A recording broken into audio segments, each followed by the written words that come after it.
The most common pain point is they think they need answers. What are the answers I need to do? Almost always on every one of the calls, if we take a step back and I ask them the question, what is your mission statement that you're using to validate decisions you're making? Almost no one has it. Whatever position you're in today, you wished for it years ago. I only have partnerships with people with opposite skill sets. You have to have two things. You have to have a baseline of skills, and the second thing is your lowest accepted tolerance. What is going on, you guys? Welcome back to another podcast here. I got the boy George up in Miami. How are you doing, bro? Thank you for having me, Frank.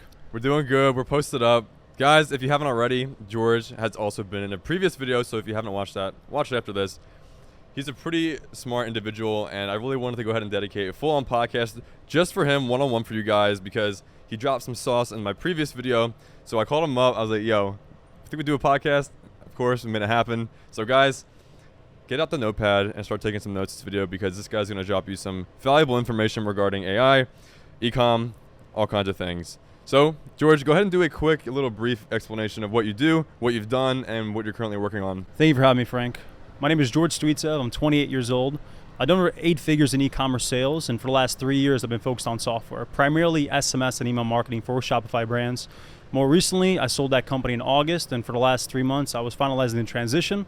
And now I'm just kind of enjoying life, and I think the next direction for me is going to be content production, education. It's something that I've always wanted to do for a long period of time, but I really haven't taken that full step forward. I kept postponing it more and more and more, but I think now is finally the time. So thank you for having me on the podcast, and I hope a lot of you guys get some value from this. So I know that was a lot of information George just dropped on you guys. He has a very vast background in terms of online money and Wi-Fi money as the joke. It's the running joke we have, Wi-Fi money.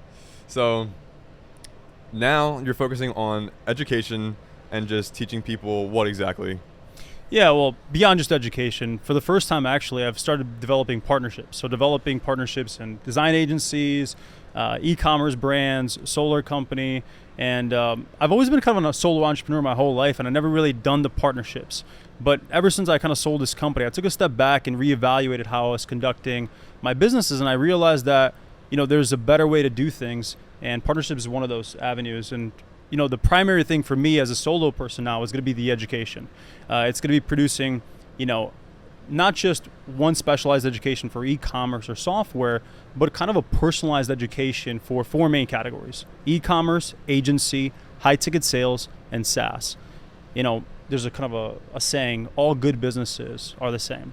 And so if you know the foundation of great business, you can execute any one of these directions. And I think creating a whole community around understanding the foundation of how to be adaptable, how to leverage the new tools, and how to utilize those tools in any business avenue is kind of the community you want to build around.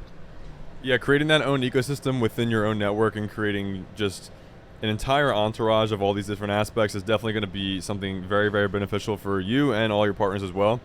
And you mentioned something as well regarding solar. I know one of the first things you told me, I think a month ago at this point, was that you are a partner you are a partner for a software company, or you own at least a part of a solar company. Is that correct? Yeah, so it kind of started off as a consultation for about 2 months, and then after that, it kind of became, we were going to restart the company with a couple of partners and go mostly virtual. And so a lot of that required a lot of software automation. And so we felt that was a great partnership. Yeah, software automation, you guys know, a high level and stuff. That's one of the reasons why we connected. Our mutual actually connected us together. Shout out Derek. He's a big G. So me and George came in contact through Derek, like I just said, and then he actually was like, bro, this guy's pretty smart. He knows a lot about different industries. Go ahead and book a Zoom call with them. So I was like, all right, well, if Derek's telling me to go ahead and book a Zoom call, probably pretty good call to hop on, right? So I booked the call, I think about 3 days in advance, and I'm like, all right, well, in the meantime, I'm going to prepare what I'm going to say. I'm not even expecting what you're going to ask me on the call, but it was funny, right? Because for those of you guys that know what Go High Level is, it's pretty niche. Not many people really know too much yet in the agency space. It's been around for 5 years at this point, but it is still not really that known. But I'm saying all this because we hop on a Zoom call, and I wasn't expecting you to know what it was. And I was like, do you know what Go High Level is? And he's like, yeah, for sure. And then immediately just went bang, bang, bang, helped me sort out what I need to do to reach my goals. And do just like that. And like a 30-minute call? Yeah, 30-minute call. 30-minute call. He dropped some knowledge for me to basically built out a little roadmap for me to go ahead and execute what I had to do in order to reach my goals. And I'm still executing that today. And that's where we're at right now, bro. So I'm really hyped to go have this podcast on with George, chopping it up a bit, and just talk about some other ventures he's got going on, because you also mentioned some AI stuff. How in depth do you want to go in that?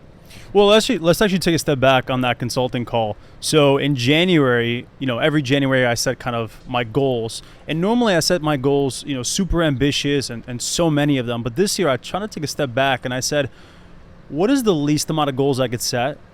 And if I could just find one or two that are going to unlock everything else. And I kind of found those. Those two for me was walking 10,000 steps a day and doing 1,000 free consulting calls. And I thought that if I just do those two things, everything else would fall into place. If I walk 10,000 steps, I'm probably going to be eating right. I'm probably going to be sleeping right.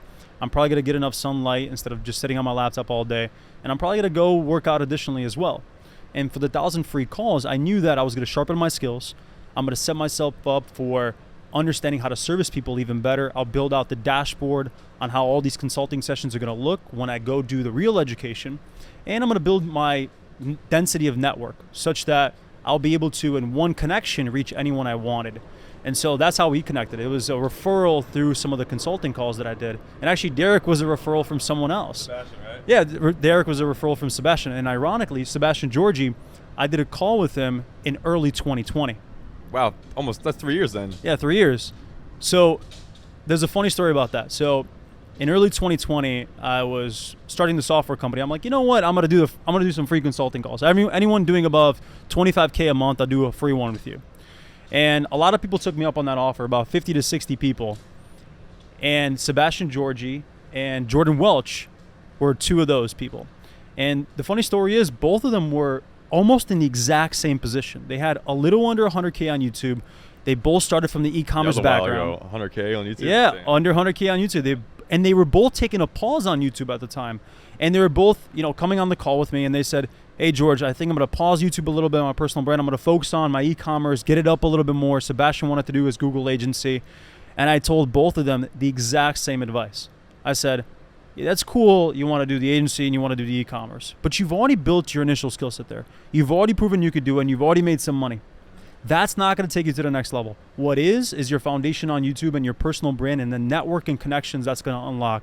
And so for both of them, the steps of advice I gave was use the e-commerce and the agency in order to build better educational content, and double down there, because that's going to unlock everything else for you.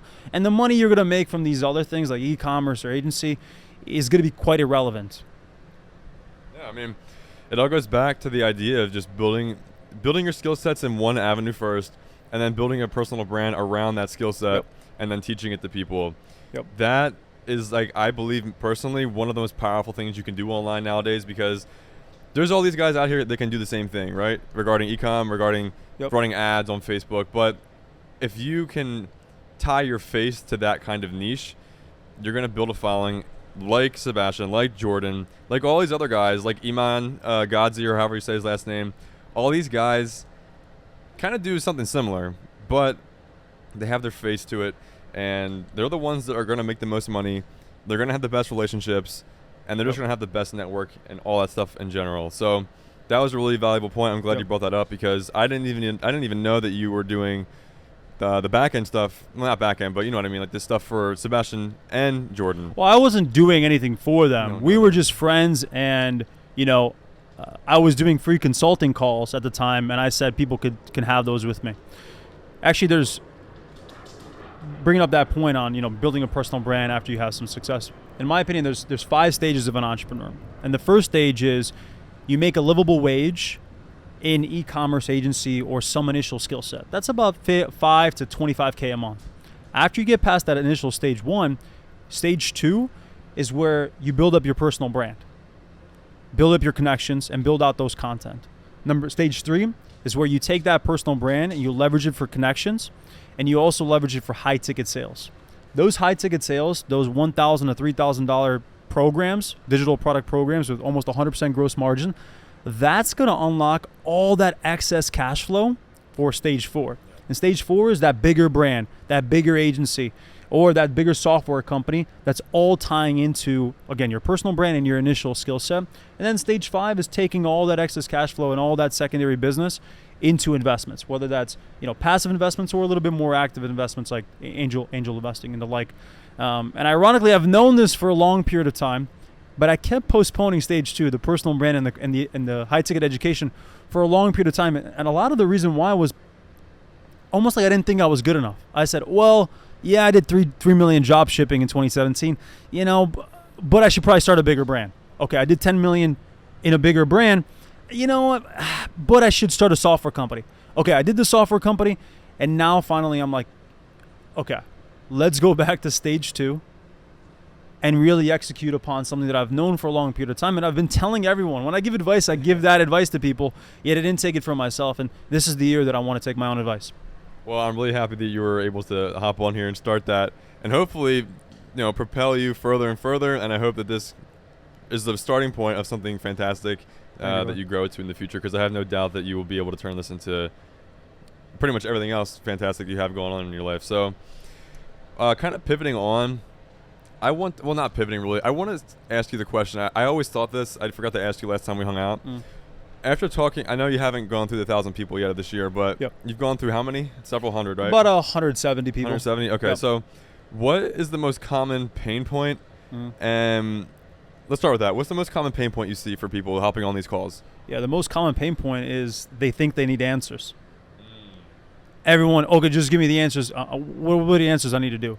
And almost always on every one of the calls, if we take a step back and I ask them the question, what is your mission statement that you're using as a North Star to validate decisions you're making? Almost no one has it. Yeah, break that down, a mission statement, because I didn't know what that was either until you explained it to me. Yeah. Go ahead and break it down for the audience. A mission statement is something like, I stand for something. So, I want to be the best at creating physical products to service the medical niche or to service this sector. Or I want to create an agency to service construction people. And it's very clear guidelines on what you say yes or no to. That way, whenever you develop out your tasks or things you want to pursue or avenues you want to go down under, you always ask the question, does it get me closer or further away from that North Star, which is your mission statement? So pretty much setting like guidelines for yourself and then saying yes to things that fit and no to things that don't fit. Yeah. Okay. So. Or it's almost a better way to think about it is like an identity prompt when you're prompting an AI system. When you're prompting ChatGPT, you say, identify as this type of person. Identify as an expert in this particular field, XYZ. And now, with that prompt, it's going in one specific direction. And you want to kind of do that for yourself. You want to identify as a certain type of individual, and you're servicing these types of people, and you're servicing them because XYZ fits into your talent and skill set. And once you have that, all the ideas and decision-making process that you go under has a very clear yes or no trajectory to make decisions on. Yeah, instead of kind of like debating certain things, if this is a good thing or this is a bad thing, you have the guidelines to kind of stick by and say, does it fit? No? Okay, we're not going to do it. Yeah. So that's actually a really good point that a lot of people don't really take into consideration. Well, instead of asking me or someone else for the answers, you simply ask the mission statement.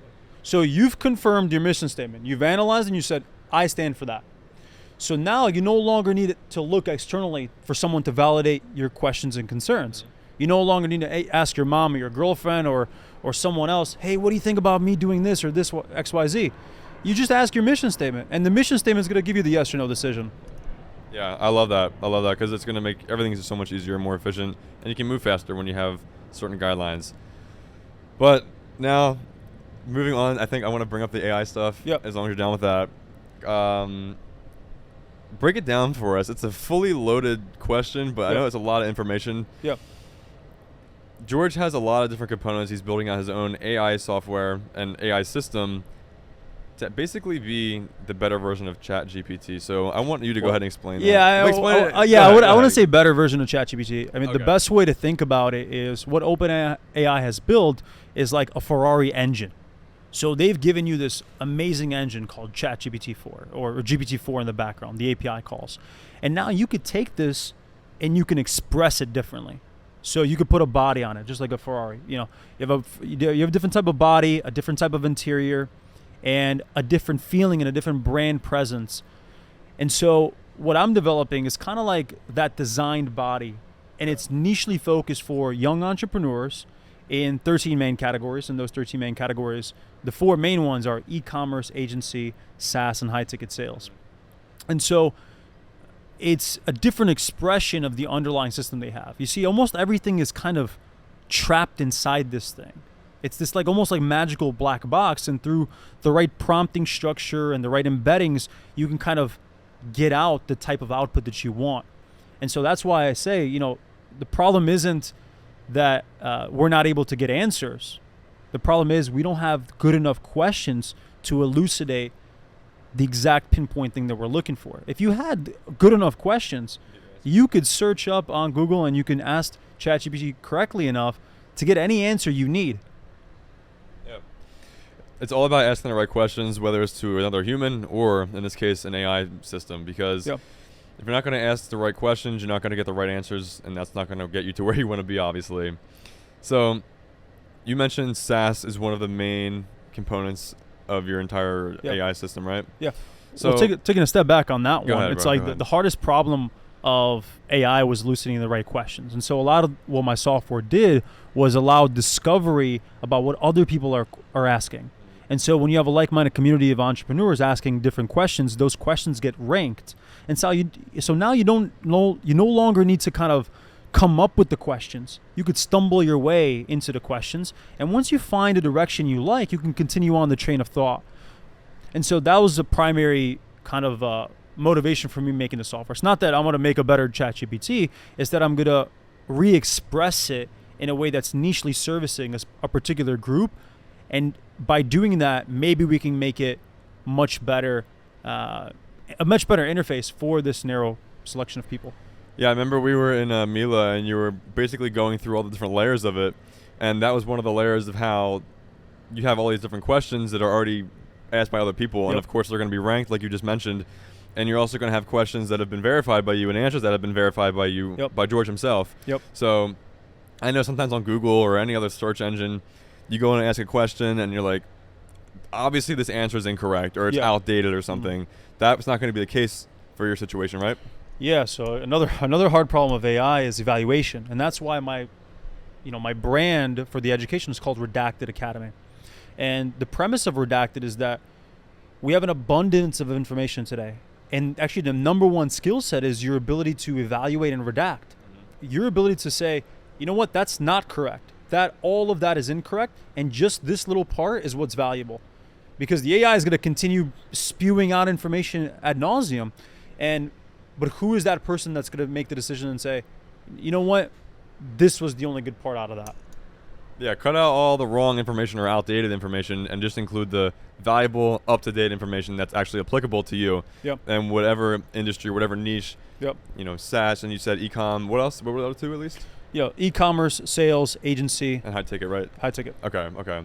So now that you actually, you went ahead and explained that a little bit more so everyone understands, when do you think that that's going to be available to the public? Yeah, I mean, we're coming close. I mean, a couple of weeks now. I've been doing a lot of the consulting calls for free to kind of warm up. So when people join that paid academy, they're essentially getting those 170 consulting calls, of wealth of information and the cultivated template for each of those users. And we've developed about 7,000 pages of content for all these different things that we've kind of curated. But what's incredible is when you come and join, the program and the courses, the 60-day experience, you're not getting 6,000 pages. You're getting 30 for you. And it's super important that that's the case, because we want to make a decision on how are we going to take this person to where he wants to be in the shortest amount of steps possible. I mean, if you're asking Google Maps, how do I get to South Beach? And it takes you a roundabout way, five hours, and it says, well, look how much you're going to see. When you buy a different course and there's like, well, we have 40, 50, 60, 100, 500 hours worth of content for you, that's not a good thing. Yeah, like what's actually for me? What's actually for you? Yeah. You don't want to be taking a roundabout scenic route. You want to get from point A to point B as quickly as you can. And, oh, by the way, I mean, if you want to take the scenic route, you can. So we always give you the ability for you to go see the full course and to, pick your own journey per se. But we make a decision as to understanding who you are, where you want to go, and then finding those 30 to 50 pieces of information that are going to take you there. I don't know any other sort of education company or anything really that is so kind of direct and personalized. So something like this is incredibly valuable. Do you want to explain how the structuring is a little bit without going into like crazy detail? Yeah. Whatever you're comfortable sharing. Oh, absolutely. So the premise of Redacted Academy is, okay, we have this big overarching brand, and that big overarching brand funnels into kind of a main Discord or a main place people kind of, have conversations.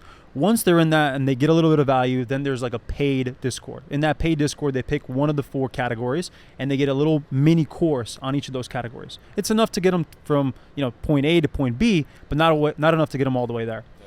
And then once they're ready, they can then take the 60-day experience of Redacted Academy. It's a $3,000 program. And in that program, we take a huge intake form of who you are. So you could say, hey, my name is Frank. I'm 21 years old. I live in Arizona. I have $10,000 in my bank account. I'm into e-commerce.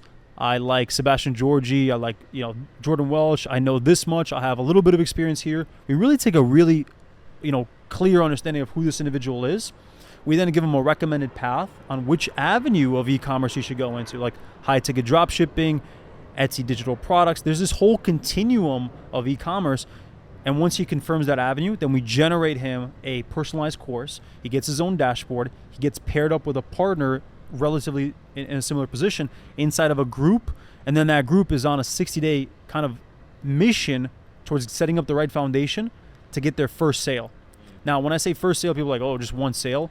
But one sale correctly with the right foundation can get you 10, 20, 100 sales.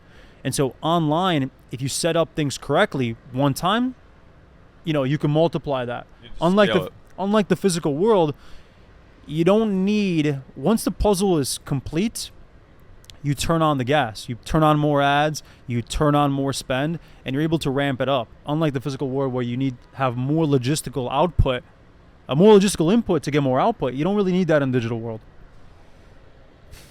It's basically kind of changing the entire process of learning and taking action in any of these niches. Yep. And just making it a lot easier for anyone who's either new or even experienced, because I bet at some point I'll go through it and I'll be like, okay, I learned X, Y, and Z that I didn't know before.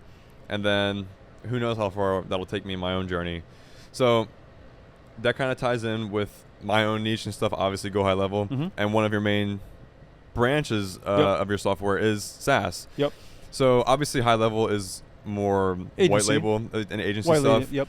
But I want to get your opinion on where you think that SaaS is going, mm-hmm. and specifically like no-code SaaS stuff, because mm-hmm. that's kind of, in my opinion, yeah. And I was talking to Sebastian and even Derek, and they were both agreeing that this and that is the new kind of ecom wave that's coming and starting like right now.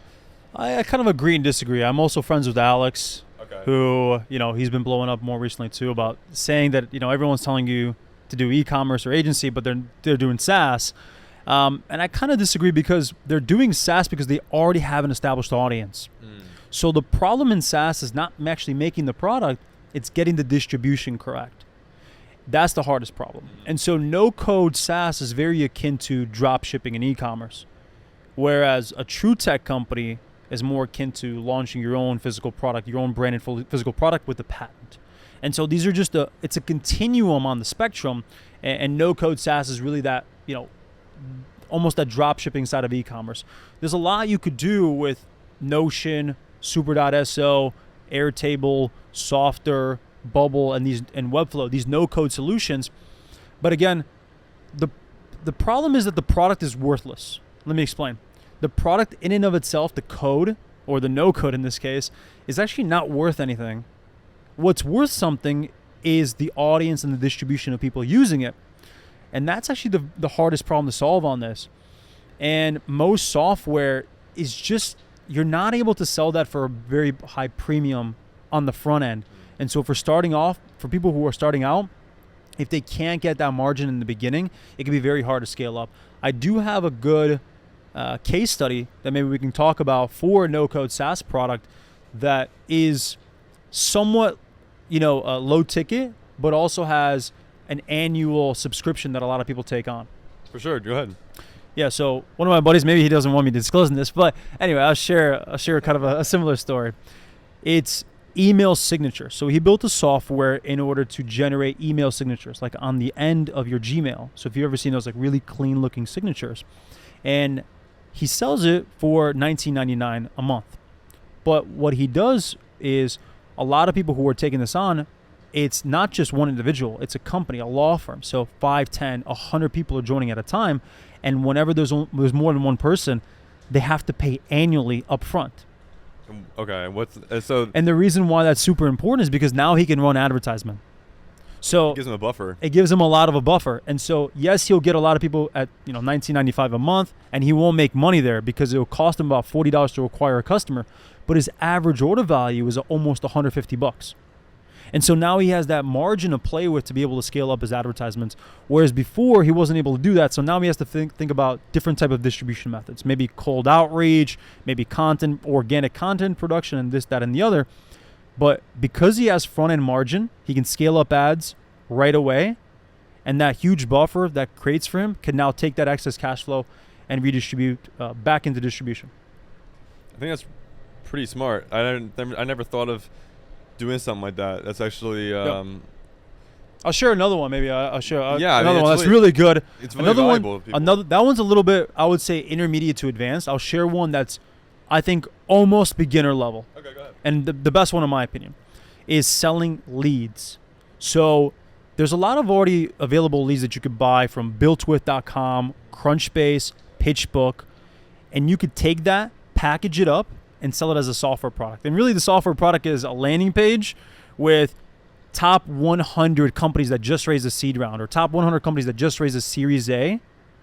Package that up and sell it for, again, a premium. You need about $100 to $200 on a software product up front that you're capturing, because again, you're not a real tech company with raised money to be able to burn.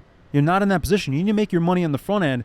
And so when people are saying, do this no-code SaaS is the new wave and beginners should do that, kind of, but without built-in margin for a front-end sale, I would say it's much more on the advanced side. Because I kind of tell people regarding high-level stuff, because obviously that's not getting paid up front. You have to put in the work and then get paid on the back end once you start signing a client or two. Yep. What do you think of that? Is that sustainable? Is that a bad thing to talk about, or what do you think? No, I mean, that's called, in this case, is white labeled SaaS. And so it's a product. It's a product that's already available, and you're repackaging it. You're adding in different things like snapshots and different expressions for a particular category. And now you're generating content, or you're running sometimes paid advertisement if you have enough margin. And now you're able to make really good amount of money using a product that's already developed, that already has all that software being taken care of, and you're just repackaging it for your particular niche. I think that's probably on the beginner side of the spectrum in terms of ability for you to get up and running. Now it's a little bit more on the advanced side if you want to ramp it up and scale it up, because you will have to produce content, organic content, because a lot of the times you won't be able to run paid advertisement on affiliate based programs. Yeah. I'm glad you cleared that up, because I was like, wait a minute, maybe I have to It's easy to get started and maybe get one sale, but it's not easy to make a livable wage unless you have some form of an edge. Okay. And I guess the edge in this case would be me teaching them, and they have the entire course. Yep. And of course, the entire Discord where you guys can just reach out to me, because if you're just going to be learning stuff on YouTube, that's one thing, but your edge in this case is learning hands-on stuff in a complete blueprint from all my own stuff. But you brought up a point how you pretty much, a few minutes ago, you were talking about starting everything, and basically it made me think of the entire aspect of equity and allocation. So of course, in the beginning as an individual, you're not going to be able to really balance everything out and then scale it as an individual. So I was talking to some people and some other podcasts as well regarding splitting up a company and splitting up certain tasks and delegating certain points of the business, because if you're going to be doing everything by yourself, you're not going to be able to scale it. You're not going to have any free time, that's for sure, and you're definitely not going to be able to maintain that. So one of the sayings from one of the other guys I was talking to was, you should be the top 1% of what you do instead of being the top 10%, and then delegate the other information and other tasks to other people that are the top 1% and what they do. Yep. That way, the entire business will just perform a lot better. What do you think of that? Yeah, I mean, I'm kind of new to having partnerships, and I was talking to someone earlier this year. His name is Luke, and almost exclusively all of his businesses are partnerships. And so when I took a step back and me and him talked, one of the key things he said was, I only have partnerships with people with opposite skill set to me. So they have to be complementary to you and not have the same skill set. So if you and your partner are both good at marketing, you should not have a partnership, because you're going to be butting heads a lot when making decisions. And again, then you'll have to hire someone else for something. And always someone feels like they're carrying more weight than the other person, and bad things happen in that partnership. So if you're starting a partnership with someone, either you're the marketing person and they're the operations, or vice versa, but there has to be complementary skill sets in each partnership you have. And so that's the number one thing I would suggest. The second thing is, everything should be a contract. And it's not just for enforcing a contract and suing someone. It's really to establish with full clarity what is actually said. Because there could be a lot of he said, she said over text messages or emails or phone conversations. And then when shit hits the fan, that's really when, things bubble up to the surface and there's miscommunication. Oh, I didn't really mean that. X, Y, Z. So you want to have something to fall back on and say, hey, this is actually what we said. This is what we signed on. And now enforcing that is a whole different story. But a lot of the times you might not even need to get there, because people are, for the most part, good people, and they'll be like, you know what, I actually did say that, and I agreed to that. Yeah, it's just about protecting yourself, because I have a story of a friend as well, who I don't want to mention because he didn't even want to tell the story to me, but he got screwed out of a partnership at a mutual bank account for over $10 million. Wow. And it was a long-term friendship they had. Yep. And he never did anything legally. He never signed at the partnership. They never changed it to say 50-50. Yep. And it was his bank, the other person's bank account? The other person's LLC? Yeah. So handshakes aren't worth anything. Yeah, because he had access to a bank account that had over $10 million one day, and then he goes to sleep and wakes up the next day, and there's nothing in there because it got drained. Wow. So that is a prime example of what George is saying. You need to protect yourself in all cases, honestly, but especially if you're going to be doing a partnership. And just, you should be signing contracts with your mom. Yeah, at a certain point, I think. It's just a piece of paper that writes down with clarity what is said. Yeah. It's not so much about, I'm going to sue you if this goes awry. It's more like, when you're writing things down, you establish a level of clarity that you really cannot have when you're doing over text message. Because you're thinking, well, I think we're both on the same page. But once something's on paper and someone has to sign it, they're taking a step back and looking at it in a different position. And in that case, I mean, if his name wasn't on the LLC, and I mean, it's very little recourse in that regard. And so, and who's at fault? I mean, at the end of the day, it's hard to say who's at fault, and we don't know the whole story. No one knows the whole story, and that's why those contracts are so important. Yeah. Pivoting from that, we went on a little bit tangent there, just talking about how it's important to cover your ass pretty much, and like you said, having things in order no matter what. I want to talk about your experience as just starting out, a young George. Yeah. 19 years old, 18 years old. Well, I was before that. Younger than that? Yeah. Okay. Give us a little bit of a backstory pretty much of like, how were you even introduced to actually the whole making money online scene? Yeah. I'm really interested in that. Yeah, well, I was born in Bulgaria. I came when I was 4 years old, and kind of that traditional immigrant story. I've been an entrepreneur my whole life. And from a young age, I was left home alone when I was 4 or 5 years old when we first came here. My parents had to go work, and there was a park across the street from me, and there was so many kids playing, and one of my first quote-unquote businesses was trading. So I would go and I would buy Capri Sun or different things at the store.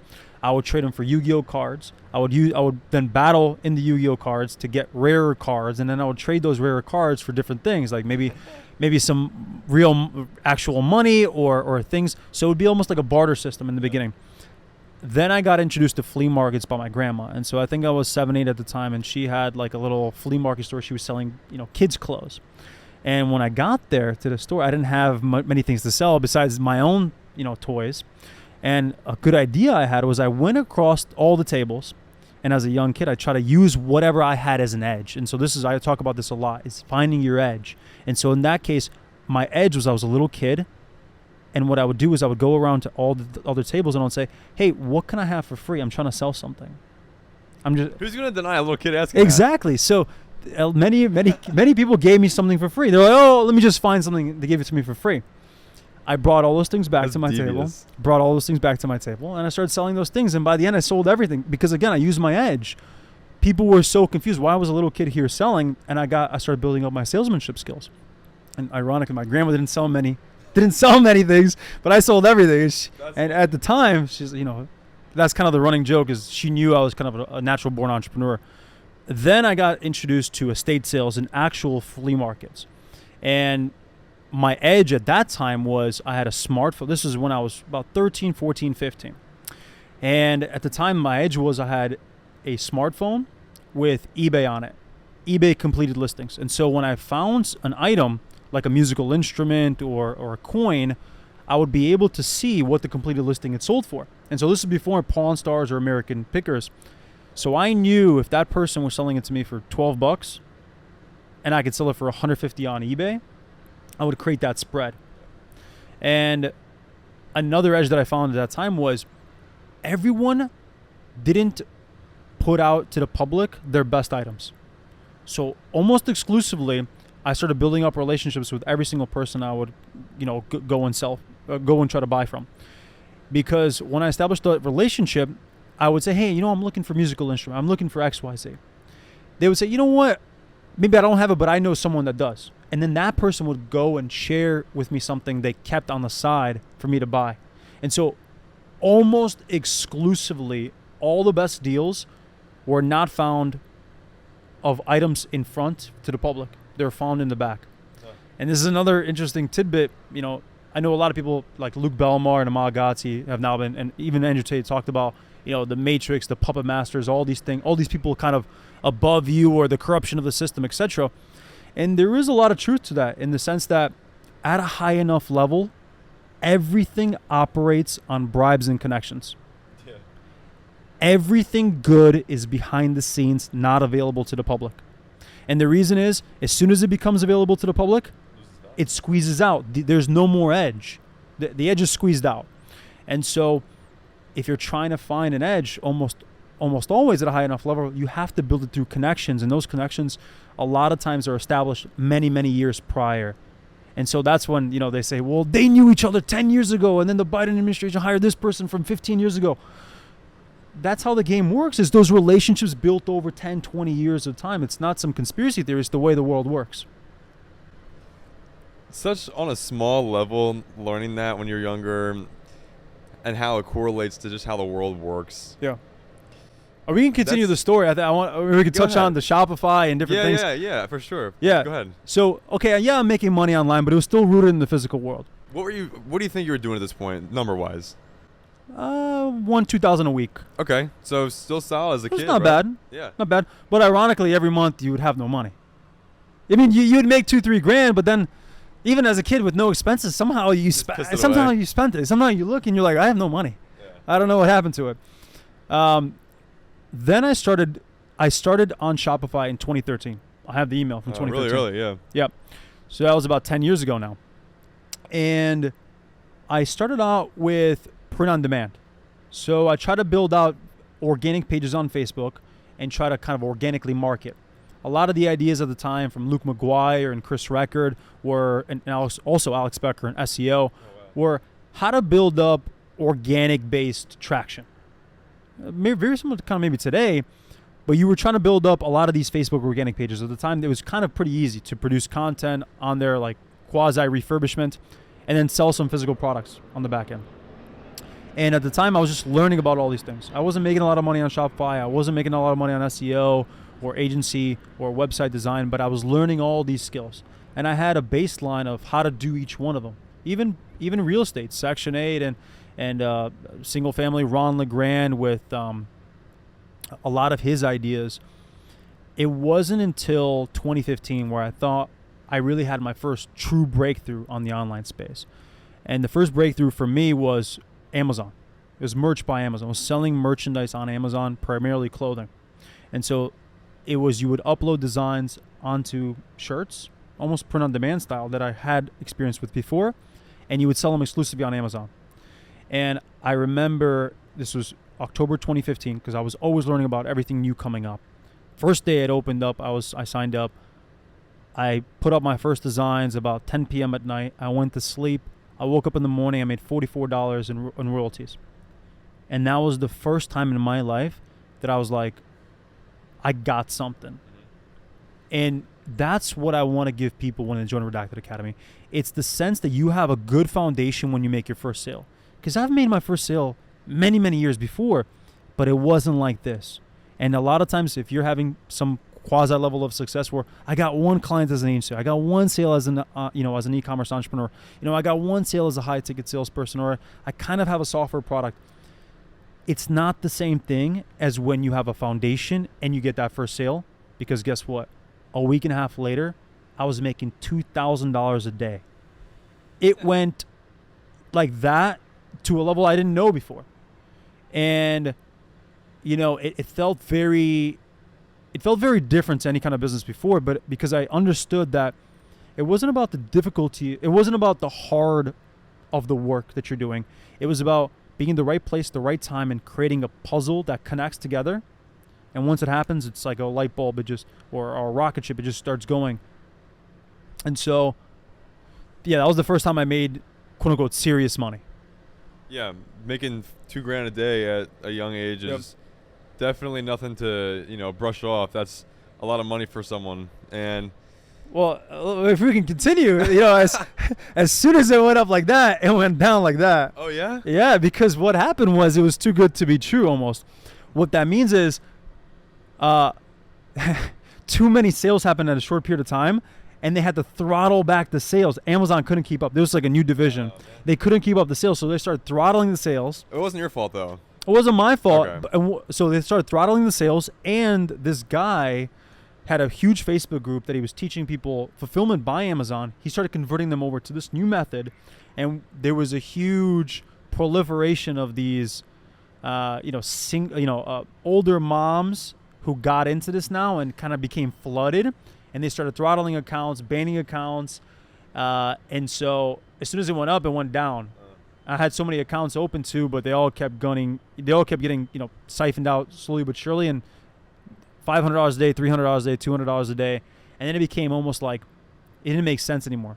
But good thing that I transitioned right after that to Etsy and then selling on my own Shopify stores. And so I learned the skills. I had some capital, and now I went back to making $2,000 a day on Etsy and on my own Shopify stores. I had the baseline skills, some money. Now I was doing it at a higher level. Yeah. So I went here, it went down, but we got back on the roller coaster. We went over here, and then guess what happened? It went down again. And this is kind of the story. This is the story of almost every entrepreneur. Maybe I can relate to that. I can relate to that. Yeah, you get to a new threshold, and then you go down, and then you get back up to a higher level, and you go down, and you go back at a higher level and a higher level. In 2017, beginning January 2017 was when I had my first breakthrough on Shopify. So 4 years after I got started on Shopify. You want to know what the breakthrough was? I don't know. I'm just going to take a guess. Meeting the right people? Absolutely. Look at that. What a surprise. Yeah, it was. So there were these guys called Mac and Mike. I don't know what they're doing right now, but in 2017, they were doing $1 million a month on Shopify. And at the time, it blew my mind. And I said, I need to learn from these guys. And no one really knew about them except some small little Facebook groups. And they were doing an in-person event in New York. And I told my buddy, hey, we got to go to this event. He's like, bro, they're bullshitting. Where were you at the time? Chicago? I was in Chicago, yeah. Okay. And he's like, bro, they're bullshitting. There's no way they're doing $1 million a month kind of thing. I'm like, bro, if they're going to bullshit me, they're going to bullshit me in front of my face in an in-person event. And there's 20 people going. So, I mean, it's kind of hard. If you're going to bullshit, you got to do it on an online course, not an in-person event, okay? It seemed a little far-fetched to me. They're just going to bullshit me. We go there, and, they start off the 2-day event. They say, I know you guys are all here because you think I'm going to share with you something amazing about scaling up Facebook ads. And he said, when I tell you at the end of the seminar how we do Facebook ads, you're going to laugh. And that was kind of interesting to me because it was true. Almost everyone there was waiting for Facebook ads. Like, how could I scale the problem is the Facebook ads. This is my problem. This is why I'm not making money, et cetera, et cetera. And a lot of people, they'll hold on to something and think that was the reason for their problem. And at the end of the event, when he told us how we did the Facebook ads, the whole puzzle kind of clicked for me. And I knew now how to do $1 million a month. Now, I didn't have the execution just yet, but I knew how the puzzle should look. And so 3 months later, I did my first $100K a month. Look at that. 7 months later, did my first $1 million a month. 7 months later? 7 months later. 8 months, 7.5, August time. So yeah, 8 months. That's crazy. Yeah. But now during that time, during 2017, guess how many of these there were? Oh, shit ton. There were, I think, 6. I have the picture for my first $2 million in drop shipping. It's a line graph with 6 different tranches. Yeah, dips. 6 different dips, all the way to like 0 almost. Really? Yeah. Whoa. Okay, that's actually really crazy. Yeah. What was going through your mind when you were seeing this? Each zeros? Yeah. What were you thinking? Well, each of the zeros happened because the method we were doing for Facebook ads blew up. So what would happen was we were doing this thing called 80-20. It was the 80-20 method. Essentially, the method goes like this. You do about $50 in these 10 different campaigns, and then the next day, whatever got sales, you duplicate them and you double the budget. And you do this over and over, and you delete the rest of them. And they would ramp up. But then sometimes they would blow up. And what does blowing up mean? Blowing up meant that your front-end acquisition cost was more, so you were negative. Yeah. And remember, you were drop shipping, so you didn't make money on repeat sales. Mm-hmm. You had to make money the next day. So you would wake up, I would wake up, and it'd be negative. So, you had 2 choices. Either keep them running. Double down or stop. Double down or stop. You got 2 choices. Yeah. Sometimes I would try to double down or stop method. I would try to double down method. And it didn't work. It was like going the wrong way. You double down and then Facebook's like, oh, it's working? Okay, let me give you even worse CPMs, right? And so that didn't work. So I would literally just select all, delete. And so it'd go back to 0 the next day. And I would restart again 6 times. And each time I got a little better to get to the next level. What were you actually thinking, from an emotional standpoint, or oh, this is the end? Like, how am I gonna pivot? No. I never thought like that because you want to build your baseline skills. I was gonna mention that in a minute. Yeah. Because when you have the baseline skills, you're not gonna start freaking out like that because you're like, okay, I know how to do this. Let me just go ahead and I'll figure it out. And you also have to have 2 things. You have to have a baseline of skills, and the second thing is your lowest accepted tolerance. So my lowest accepted tolerance was like, well, I'll go home and live with my mom for $0. Yeah. What's the word? So when you accept that and you have a baseline, now you could put me in any random place and I'll figure out a way to make money. And so you kind of have that level of quote unquote security on this threshold. And the second part is, that you've done it before, and almost in a way, it unlocks your mind to a realm of possibilities that are available to you that makes it almost in a way, interestingly enough, possible to do it. And this is kind of weird to think about. And it's been kind of documented in sports a lot of times. Maybe we don't talk about it in business enough, where the 4-minute mile wasn't broken until Roger Bannister broke it. And then so many people start breaking it after that. And now if you don't have a 4-minute mile, you're not even anywhere close. Yeah. And so did we get so much better at running, or did we just unlock almost something that said it was possible? Remove the limiting belief. Yeah. And so I'm not saying that, I would have run 3-minute miles and 2-minute miles. There's some physical, thresholds, but in a way, and much in the same way in e-commerce, you're not going to make $100 million. Sometimes maybe you will, but it's going to unlock a level of possibilities as to how high you can scale this up and feel comfortable doing. Yeah. Because a lot of times in the beginning, it's possible and you could do it, but you just don't feel comfortable enough to do it. maybe like, rock climbing and getting up to a higher level. But next time you get up there, you're like, it's maybe not too tall. I can get to another level. Yeah. And every time I went down 0, I knew I did it before. I could do it again. And if it's not this product, it's another product.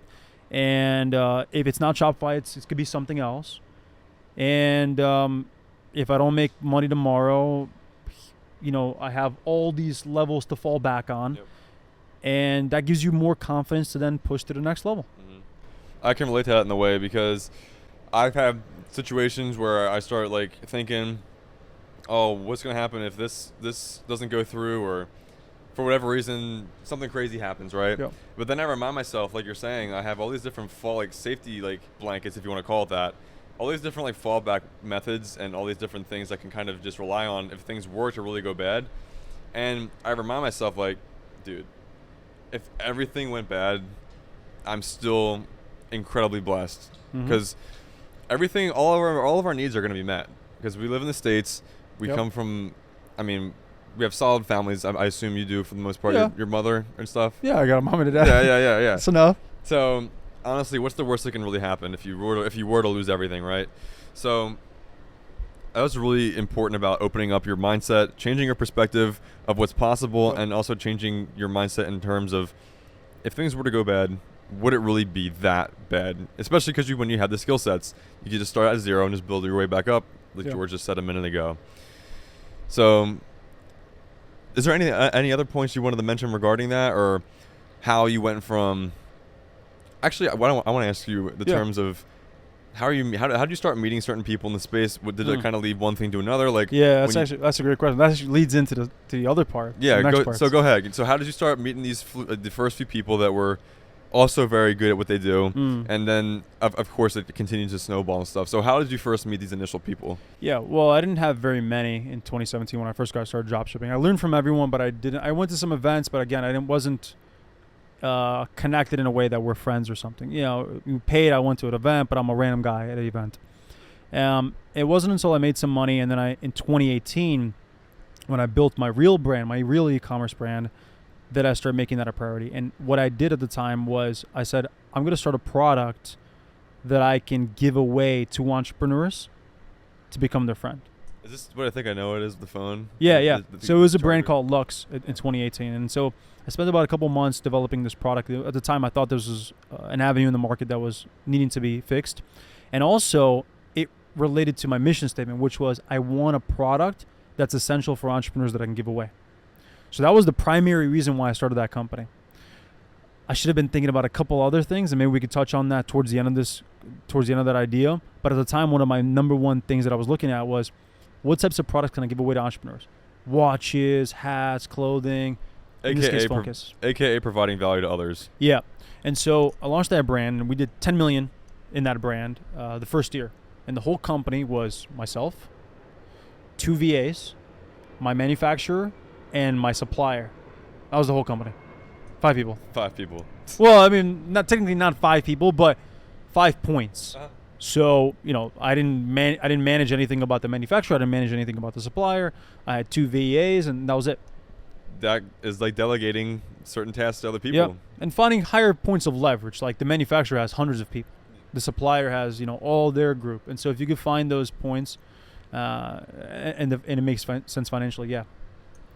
So from that point of course, scaling that, now you have a couple million bucks in your pocket, and now you want to go ahead and start expanding, or not expanding, but like expanding your network. Yeah, and meeting like-minded people. Was that a big thing for you? Or did you really care about that? Yeah, so in 2017, again, I knew the 5 steps we talked about at the beginning of this podcast, which was you make your initial money, and then you use that to build up your personal brand, and then to leverage that into high-ticket sales where you're going to make your real money. Okay, so when they're like, oh, this is my real business, my agency is my real business, or my e-commerce business is my real business, or my software company is my real business, the real business is high-ticket education because you have so much cash flow. You don't need to be a genius to acquire customers on a $10,000 digital product with 100% gross margin, or a $2,000 product, or a $3,000 product. You have so much margin to play with, it makes it very easy. Now, again, the difficult part, again, is establishing the character, the skill set, all the rest of the things. But it's not threading the needle like an e-commerce physical product. You don't need to thread the needle on a $30, $40 acquisition cost. You got $1,000, $2,000, $10,000. And so now you can even run, really bad advertisements compared to true killers in internet marketing and still be really, really successful and brag about 80, 90%, profit margins on your business, because again, it's just not as difficult as a business to do the advertisement on. Again, it's difficult in other areas. I don't want to discount it. But you're going to then use all that excess cash flow to fund your rest of businesses. I knew that. And so after I made some money drop shipping, I was like, all right, I'm ready to do the education. I'm ready to be a personal brand. And I built out this course. And in 2017, I said, okay, 20 people. You have my number too. You're going to take the course. I want to see how many people are going to get success. And success for me was actually pretty high threshold. I said, you got to make $100K a month in a couple months. That was actually it was a ridiculous threshold. Okay, I did it when Mac and Mike taught me, so I was like, well, I think if I can do it now, other people that was the wrong idea. That was the wrong idea. The expectation was so high that when I launched the course for those 20 people, and I said, I'm not going to sell anymore. I just want to see what's going to happen to these 20 people before I could sell them, because I knew I was really good at selling, but I wasn't really sure how good I was at fulfilling the expectations I was setting. And I quickly realized, like, man, this ain't it, Chief. Yeah, I was like, man, I could sell the shit out of this, but, and I didn't know at the time these other ideas that I have now, which was setting expectations and goals in different positions. I didn't know that. We could touch on that a little bit later, but that's actually one of the number one things that I learned more recently. And so it was like, well, this doesn't make sense. So I'm going to start a real brand again. So I kind of started personal brand and education, but I quickly said, okay, I'll come back to it. Let me build a big brand first. Let me build more, experience and skills first, and then I'll go back to it. And I didn't go back to it after I said, because after I did the brand, I said, well, I don't want to go back to personal brand just now. I want to go to another level and then go back to it. Yeah. And I think really it was this key idea that I learned more recently, which was when someone asks you, or your mom or someone asks you, hey, what are your goals, or what are your whatever, don't tell them your goals, tell them your expectations. And let me tell the differences between the two. You tell them your expectations. So when someone asks me, hey, what is your goal with Redacted Academy? I tell them, to help one more person. That's when they ask me. No one's asking me, hey, what are your expectations? That's not something they say. Okay, that's not a question people ask. But when they say that, I give them that. No one needs to know your goals. In fact, your goals should be something that is bonuses. So your expectation, help one more person. Everything else is a bonus. Yep. Now, you could set goals and you could set very clear objectives on how to get there, but everything else above helping one more person for me is a bonus. And so much in the same way, if I framed it back in the day when I first started my education to say, hey, when you take my education, my goal for you is to learn the foundations of what it means to be successful in e-commerce, to set up your store, and to hopefully make one sale. But even if you don't, you're going to be exposed to a level of education and people that will allow you to get on a different pathway in life and lead you years from now in a position you wouldn't even have dreamed of. Yeah. And that's exactly what happened. People came back to me years later and said, George, maybe I didn't fully go in e-commerce that direction, but you moved me a little bit to go in this other route, and now I'm successful in this somewhat tangentially related field that I really discounted back in the day. I didn't really take that into consideration. Yeah, being able to impact someone on that kind of level and just kind of awaken them and give them new information to propel them is something that is really powerful and something that not a lot of people are able to do, because a lot of the information nowadays is kind of like recycled information and stuff. But if you're able to actually make an impact on someone's life, whether it's going to help them directly right now, or in your case, like you said, later on down the road, it's going to affect them directly in one way or another. Well, you set the expectations like that. You set the expectation like, hey, you're going to buy this, and the expectation, the goal for you is to learn baseline education, to set up a store pretty well, to hopefully get one sale. But even if you don't, it's going to get you one step closer so that years in the future, you're going to look back at this moment as something that got you towards where you want to be or closer to where you want to be. And when you create that level of expectation that 5 years in the future, hopefully this course is just going to get you 1% closer to where you truly want to be in life, and they have that level of expectation when purchasing your product or coming into it, everything else then becomes a bonus. So if they crush $1,000 a day, they crush $100,000 a month, they crush $1 million a month, all of that is positive externality, positive bonus, and not this heavy negative externality because their expectations were here, but the average result was here, and you created all this negative expectation. And a good analogy to give on this is when you give someone in a third world country a normal meal and they're super happy, and you give someone in New York City a 5-star meal at a 3 Michelin star restaurant, and that person's unhappy because they didn't meet up to their expectations, what was the difference? The difference wasn't the quality of the food. It was the level of framing in that person's head when they experienced it that caused the change in reality. And so, in a way, manipulating reality for them and creating all this ability for positive bonuses is how you should structure almost everything in life. And that's probably the biggest lesson. That was a really good way to kind of picture it in your mind by experiencing. You're getting the same food in this case, but you're getting two different people with two different mindsets. Yep.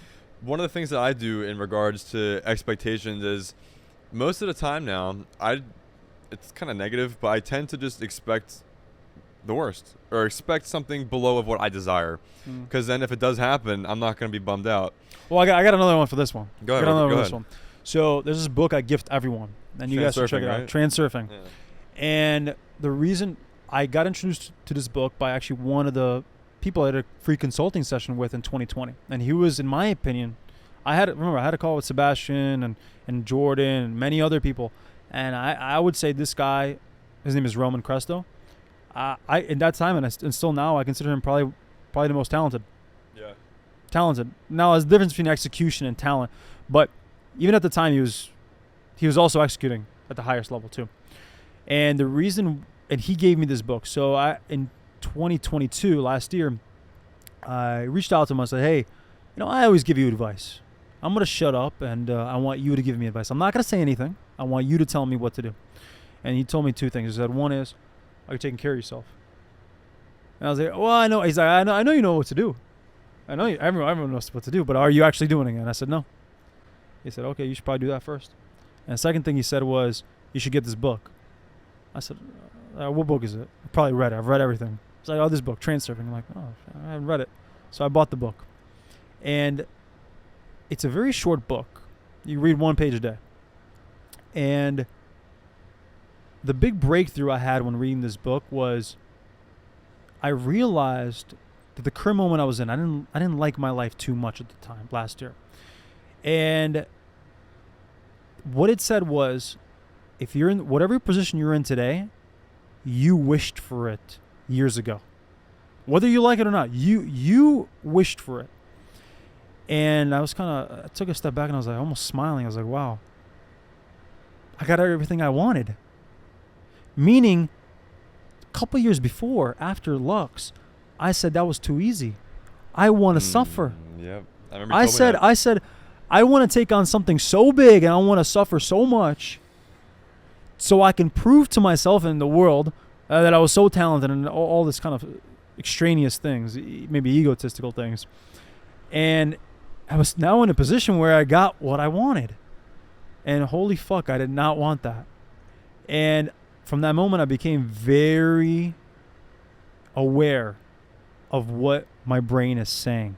And in fact, actually, maybe we could touch on this. I have this little rubber band on my wrist. And a couple times a day, I'll slap it. And I'll say, "Oh, I'm aware now." And actually, this also helps with lucid dreaming. It brings you back to reality a little bit. If you try this, almost every night for the last 3 nights that I've started doing this, I've been getting lucid dreams. How?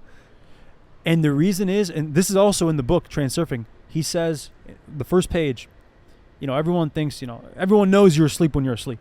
Oh, you're asleep. I listened to it a little bit on the plane. Yeah, but not a lot of people consider that they're asleep throughout the day. Yeah. And now you've heard this, oh, I'm woke, you're asleep, you're a sheep, this kind of thing. But it was said in a different way. He said, well, most of your actions are on autopilot. So throughout the day, how many new ideas or thoughts or experiences are you really doing? And you come to realize very few. So in reality, you're on autopilot, and your brain is designed, your whole body is designed to forget information and to be efficient. Do you remember to breathe? Do you remember to have your heart beat? You don't remember. Your brain is functioning on autopilot and is trying to remove everything else out of your life but the next moment. And so what he says is, become aware in this moment right here, right now, that you're here. And having this rubber band slapping it throughout the day, I just say, oh, I'm aware. A trigger to become aware. You think it's kind of silly. You're like, oh, I do it. I'll do it anyway. It's kind of like saying, yeah, we kind of have a contract. I'm like, where is it? Did you sign it? And you're like, no, we kind of have it. It's a totally different experience between having this and just saying I'm aware. Yeah. And the reason why I know that is because I catch myself in my dreams now becoming aware. And in the middle of the day, I catch myself more often becoming aware. And looking back, I was asleep for a lot of my life. Sure, I got to the position I want to be in, kind of, but almost exclusively throughout my whole life, I was asleep. I had no free will. Free will is only found in the short moments of awareness when you realize you have none. Yeah. And so if you are aware that you have no free will, you gain an edge to start influencing the direction of your life, to go in a position you want to be in, to almost in a way de facto have free will without having it. Yeah. If you can get to the next moment that you want to get to, even if you had no free will, you get to it, you still in a way have it. It's almost by the transitive property. So catch me here.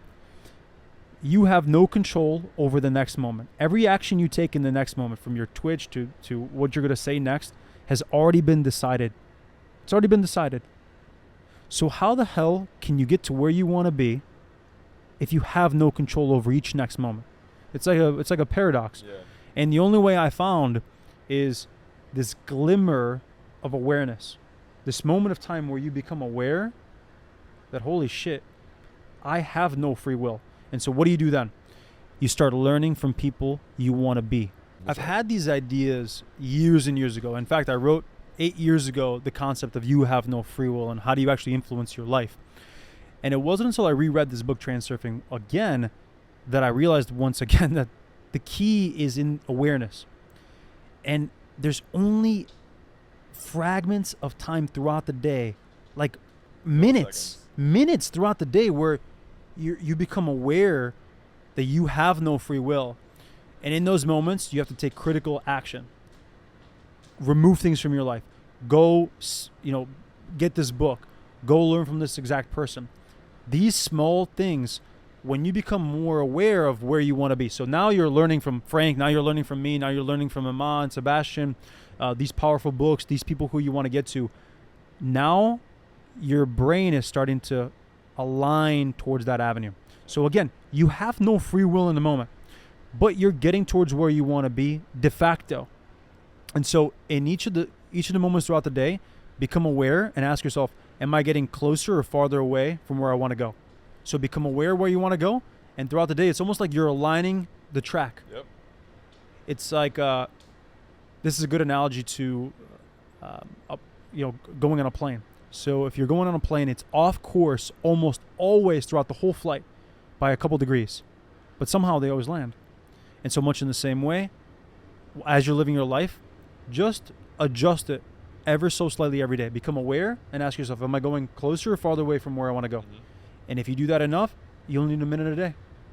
And let the rest of your body and mind operate how it already does, which is remove any extraneous information, go on autopilot, and become very efficient. So leverage what you're skilled at, what your body's designed for, and what your cognitive prefrontal cortex enables you to do is that awareness. That's the only edge you got. You know what's interesting is that the concept of awareness and being able to be aware in the moment. You say it your way, other people say it their way. Yep. It's pretty much the same message. It's been said a lot of times. Yeah. I have a quote. It's like, there's all the secrets are found in overused cliches. Yeah. I mean, all the cliche sayings, all have truth, and everyone just says, "Oh yeah, that's a cliche saying," but it's facts. Yeah. But I notice myself quite often as well not being present a lot, especially nowadays when I'm constantly doing stuff or going places, or I'm constantly thinking about the next thing. Like even last night, we're at a really nice dinner, and I'm getting a really crazy steak that years ago I wouldn't have imagined that I was ordering and being in the position to get it. And here I am, like, oh, tomorrow I gotta record three or four podcasts. Like, I gotta do this, I gotta do that, I gotta make sure I gotta text this person, all this dumb stuff. And in that moment, I became aware of, bro, chill out a minute, enjoy the moment, and just be aware of your thoughts, because if I'm going to consistently if I'm going to consistently on autopilot start to overwhelm myself or just drift into the future, I'm not going to enjoy the moment, and it's kind of going to, in a way, take me off course a little bit, because I'm not experiencing what I want to experience. Because what am I doing this for if I'm not going to be able to experience it? Yeah. Because at the end of the day, that's all this is an experience. So if you guys are struggling to be present, I really try to, of course, listen to what George said, and of course, read Transurfing. I've listened to the audiobook a little bit on YouTube Premium on the way. Oh, it's a YouTube version. You don't have to buy the book. Just go search Transurfing 78 Days. Yeah. It's a 2-hour listen. Yeah, it's not that long. But I wanted to start wrapping it up, because I know we've been going on for a long time. Yep. I don't want to disrespect your time when we have other people going on and stuff. Yep. And do you have any specific questions for me before I ask my final questions or anything like that?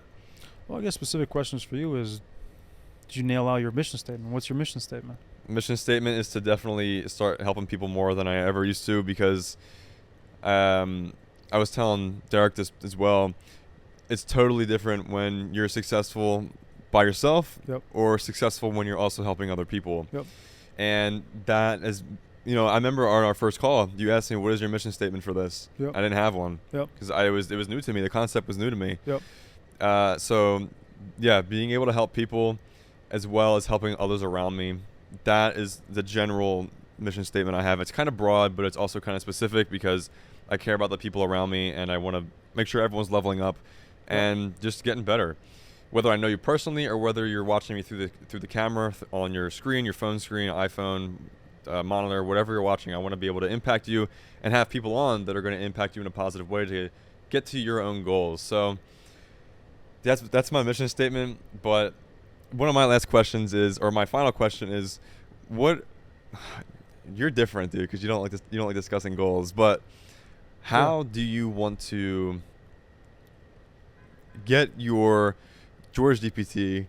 What is your mission for that? How about that? Yeah. In the next 6 to 12 months, where do you want things to be? Yeah. If you're comfortable sharing that. Yeah, I think what I'm comfortable saying is the whole mission of Redacted. And so Redacted in general, the area of my focus should be on the brand and kind of being the leader.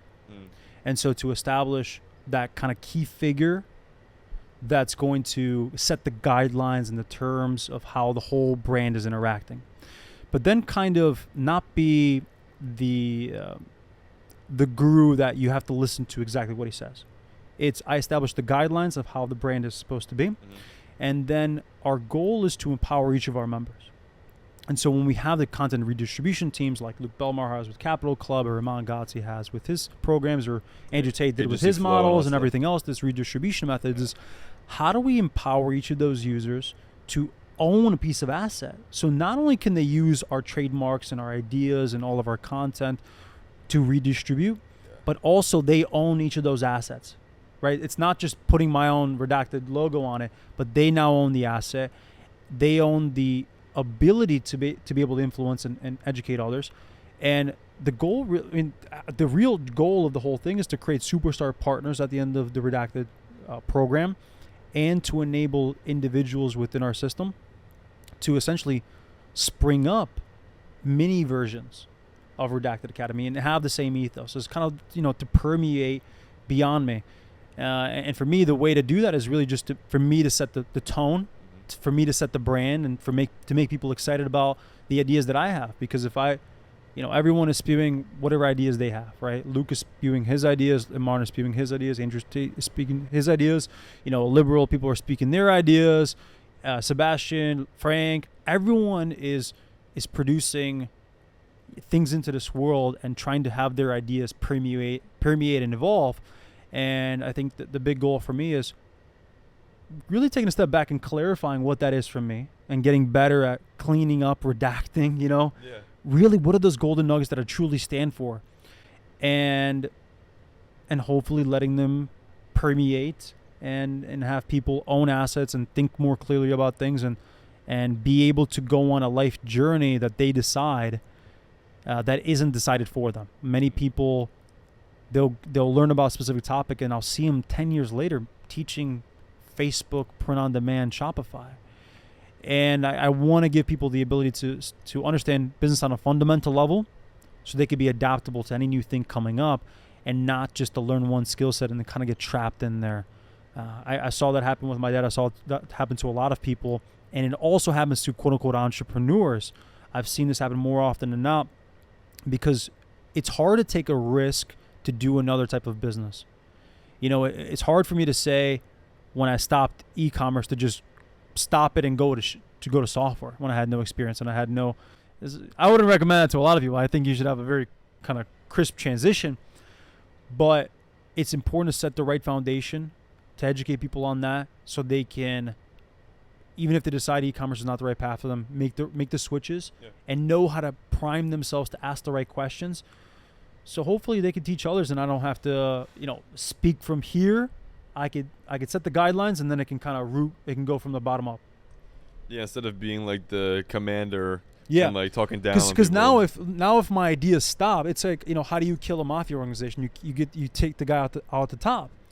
And for me, how do we create this grassroots approach? Is okay, yes, you need someone here at the top and to set the guidelines of what Redacted stands for, but then you also need to empower these members to each potentially be you, to take on the ethos of what you stand for. And so even if, I'm no longer here or I no longer start saying new ideas, that people could generate ideas within the same ethos and permeate.